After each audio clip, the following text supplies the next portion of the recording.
So onto my concept of today, which is tears, tantrums and joy. Hopefully more joy than tears and tantrums. So, tears. So basically this is the strategy. Now we work with a lot of publishers at different stages of their strategy. We work with publishers at the beginning, so they haven't got Twitter accounts and they haven't necessarily got a clue about social media. We work with publishers when they're already doing their social media strategy and they either think they've got the strategy wrong and they need it readdressing, or they just need someone to handle their social media strategy. So basically there's different stages that we work with them, but we've seen a lot of tears when we've been working with publishers. And this is often because they haven't really thought out their strategy at the beginning of their campaigns. And they don't really understand the ins and outs of it, basically.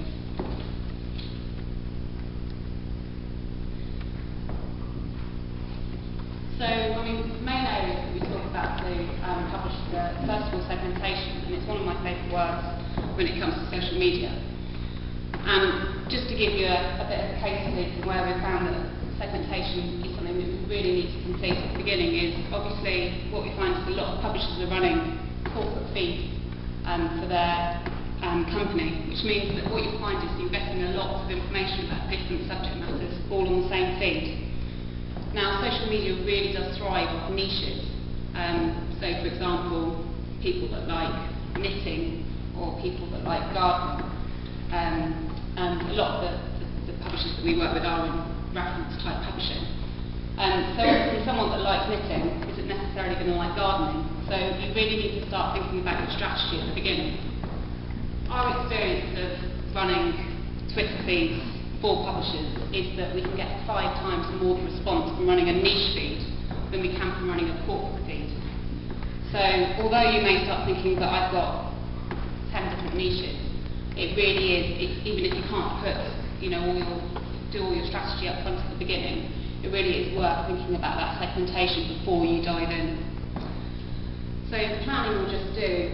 I think with Twitter, and it depends on what size of publisher you work with, that sometimes actually just dipping your toe in is okay. We're not suggesting you start, kind of working out exactly what you're going to tweet and when. Obviously, you've already done the segmentation, so you've already sort of know who your audience is. But it's very, very key that it fits into your content marketing strategy, so you've got an awareness of how the greater picture of social media fits in with Twitter.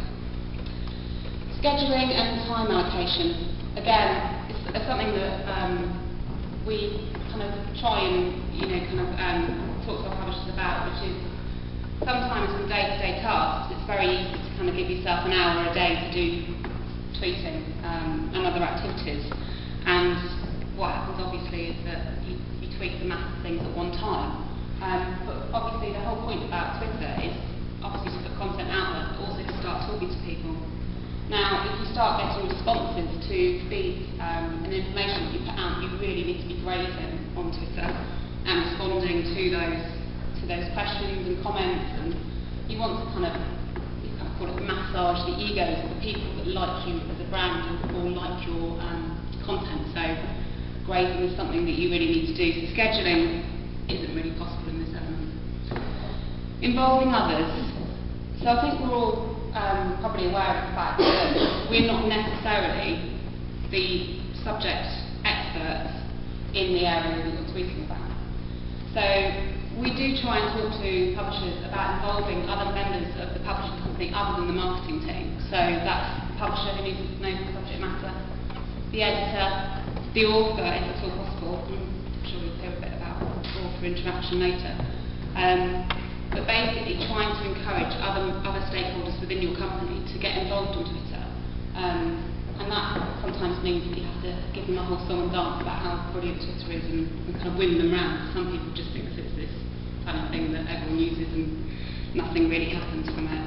And obviously there's often quite a lot of stakeholder management with the directors or the upper management to encourage usage within the company, not just through the marketing